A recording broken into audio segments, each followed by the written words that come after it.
What's up, sports fans? This is the Lucas Ross Sports Channel. We continue with our 2025 college football schedule preview at very early projected record series. The Virginia Cavaliers are up next. Before we look ahead to 2025, let's take a look back at what Virginia did in 2024. Here are my projections and predictions last year for Virginia. My projection for this team was 5-7, and then my prediction for them was also 5-7. That's exactly what Virginia did last year. They went 5-7 in 2024. So right on the money with both the projection and the prediction for the Cavaliers at 5-7. I wouldn't really say this was a disappointing year for Virginia. I think it was a pretty solid year for them, considering they've not been really good over the years, but this was definitely kind of an improvement season here for the Cavaliers. It was definitely much better compared to where they were in previous seasons in like 2023, 2022. Yeah, they haven't been the same since, but they definitely won a lot more games compared to those years. So you look at the schedule from last year in 2024, it was also kind of a tough schedule for them. The fact they were able to go 5-7 definitely says it all, but they were able to go 5-7 just of how tough this schedule was. First off, in the non-conference, they played Richmond. They also played Coastal Carolina. They played them on the road, and then they also played Notre Dame. So they only had 3 non-conference games last year. Yeah, Notre Dame in the non-conference, that was pretty much their toughest non-conference game. Maryland also was a pretty tough game. They lost to them. So yeah, pretty tough non-conference schedule for Virginia. And then you look at their schedule in the ACC last year. First off, who they played at home, they played Boston College, Louisville, North Carolina, and then SMU. So 4 home games last year in the ACC, and then on the road they played Wake Forest. They also played Clemson. They also played at Virginia Tech and then Pittsburgh. Kind of hard to tell where this schedule is, but Wake Forest, they were not really a good team. Virginia beat them on the road, and then they also beat Pittsburgh on the road. So a couple of big wins there on the road there for Virginia. But Coastal Carolina, that was also a pretty good win for them, and then same thing with Boston College. I don't know why I said Coastal Carolina. I meant to say Boston College first instead. So yeah, pretty tough schedule last year for Virginia. What does it look like though for 2025? Well, it's another tough schedule for them in 2025, but it could be a lot worse. Before we go game by game, let's take a look at who Virginia plays in the non-conference. So this is their non-conference schedule. Again, they will only play 3 non-conference games. They will play Coastal Carolina again, but this time they will play them at home, and then you got William and Mary. This FCS team, that's a game that Virginia should be able to win pretty easily. And then you got Washington State out of the Pac-2 or the Pac-12, whatever you want to call it and everything. So yeah, they play all 3 of these non-conference teams. It is a pretty easy non-conference schedule. I'm not going to lie. Washington State will be a pretty tough game, but Coastal Carolina and William and Mary, those should be 2 games that Virginia should be able to be favored in. So that's your non-conference schedule. Definitely a lot easier compared to last year, considering they had to play Maryland and Notre Dame both in the non-conference. We now take a look at their home games in the ACC. They will play Stanford, Florida State, Wake Forest, and Virginia Tech. So you look at this home schedule, Florida State, I don't really know how good they're going to be. Obviously, they could definitely turn things around. But, you never know. Florida State might be a little bit, probably better, but they probably won't make it to a bowl game. You never know. But, yeah, Virginia does get that game at home. Stanford, Wake Forest, those are winnable games there for the Cavaliers. Virginia Tech will be tough, but that's a rivalry game they can absolutely win. And they do get the Hokies at home. So, not a tough home schedule here for the Cavaliers. Let's now take a look at their road games in the ACC, and because they only play 3 non-conference games, they play 5 road games in the ACC. They will play on the road at NC State, at Louisville, at North Carolina, at California, and then also on the road at Duke. So a pretty tough road schedule here for Virginia. NC State, always kind of a tough place to play. Louisville will be pretty much a tough game there. North Carolina, same thing. That's a tough place to play. California, you have to go out west and everything. That's going to be definitely a tough trip there.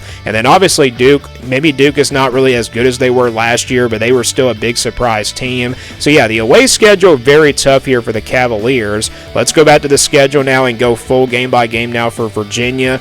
They will start things things off against Coastal Carolina on August 30th, and then they jump right into ACC play the next week on the road at NC State on September the 6th, and then they got William & Mary on September the 13th, and then they play Stanford at home on September 20th, and then they play Florida State also at home on September 26th. That game, of course, will be on a Friday. So from that stretch there from September 13th to September 26th, they will play 3 home games in a row for 3 weeks in a row, and then after that they'll play Louisville on the road on October the 4th, and then they get their first bye week. They'll play Washington State coming out of the bye week. Not a pretty good spot there for the bye week in my opinion for the Cavaliers. They play them though on October the 18th, and then it's on the road at North Carolina on October 25th, and then on the road at Cal on November 1st. So back-to-back road games there with North Carolina and Cal. Those are definitely going to be really tough back-to-back road games there for the Cavaliers. And then after that, it's Wake Forest at home on November 8th, and then on the road at Duke on November 15th, and then their second bye week comes right before playing the big rivalry game against Virginia Tech at home on November 29th. So you look at this schedule for Virginia, it's a pretty tough schedule for them, but like I mentioned earlier, the non-conference schedule is not too tough compared to last year. Again, Washington State will be a pretty tricky game. You never want to sleep on Coastal Carolina, but that's still a game that the Cavaliers will be favored in. I mean, obviously, William & Mary, they should be able to be big favorites in that game, which we'll get to here in just a moment. But yeah, the ACC schedule, you don't have to play Miami or Clemson, which is good news, but you have to play Louisville on the road, and then you got North Carolina and Cal in back-to-back road games. So yeah, this schedule definitely is a little bit tough when you got those back-to-backs on here, but it could be a lot worse if you had Clemson or Miami on this schedule for 2025. But let's now get a projection here for Virginia. This is the scale I'll be using here for their official projection.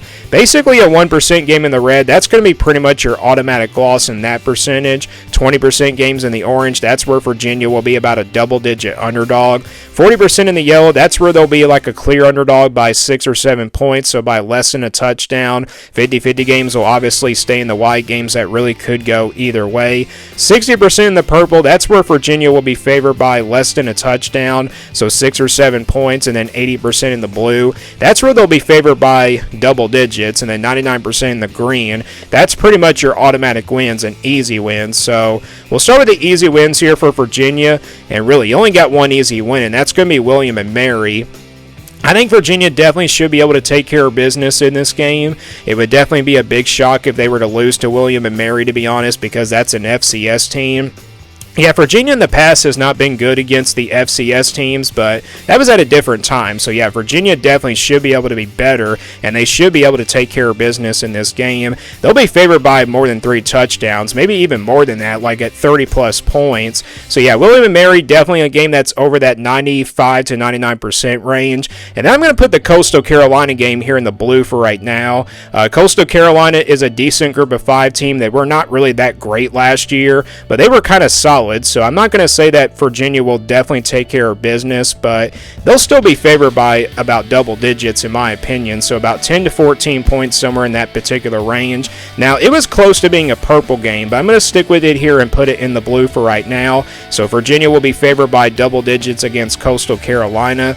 And then you look at the rest of the schedule, they're not going to be favored in almost every one of their games here in the ACC. I mean, they're not going to be favored at all in their ACC games, but they'll be definitely underdogs in some of those. But I don't have any games here in the red, but I do got one game here in the orange, and that's going to be Louisville here on the road. Yeah, Louisville is not a very tough place to play. You know, some of these road games that they're playing here on this schedule, they're really tough places to play.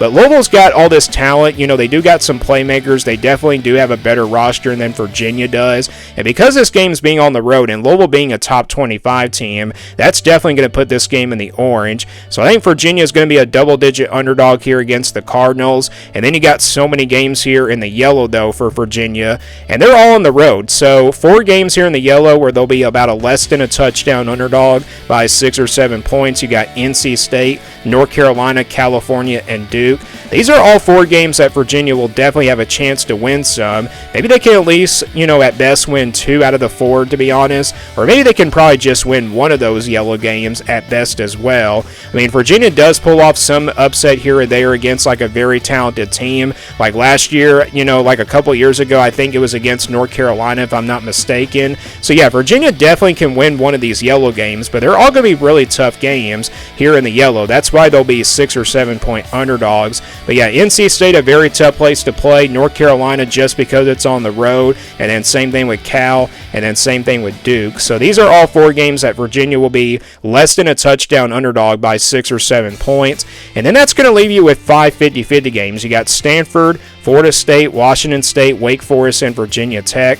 I don't know how good Washington State's going to be. I mean, they're a pretty solid team, don't get me wrong. They were pretty good last year, but Virginia is playing at home, so that's the reason why it does drop into the 50-50 range. And then same thing with Virginia Tech. Florida State, kind of like Washington State, don't know how good they're going to be. Same thing with Stanford and Wake Forest. But yeah, Stanford and Wake Forest, probably the most winnable games on this 50-50 range for for Virginia, I should say. Florida State could be a little bit tricky. Same thing with Washington State, and then also Virginia Tech. But that Virginia Tech game is a rivalry game. Anything can happen. So what does the projection come out to be here for Virginia based on how tough this schedule is? Well, we count that one green game as a win, and same thing for the blue game. And then you count that one orange game against Louisville as a loss. And then you average out these 3 games, or actually 4 games in the yellow at 40%. And then you average out all 5 of these 50-50 games at 50%.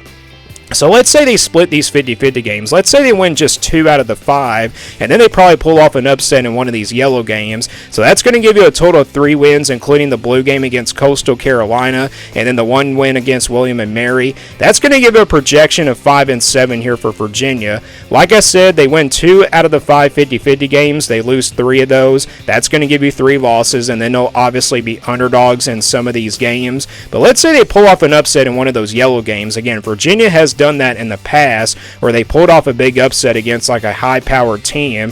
So yeah, Virginia I think will definitely pull off an upset in one of these 4 yellow games, and that'll give them a total of like 3 wins, including the 2 50-50 games.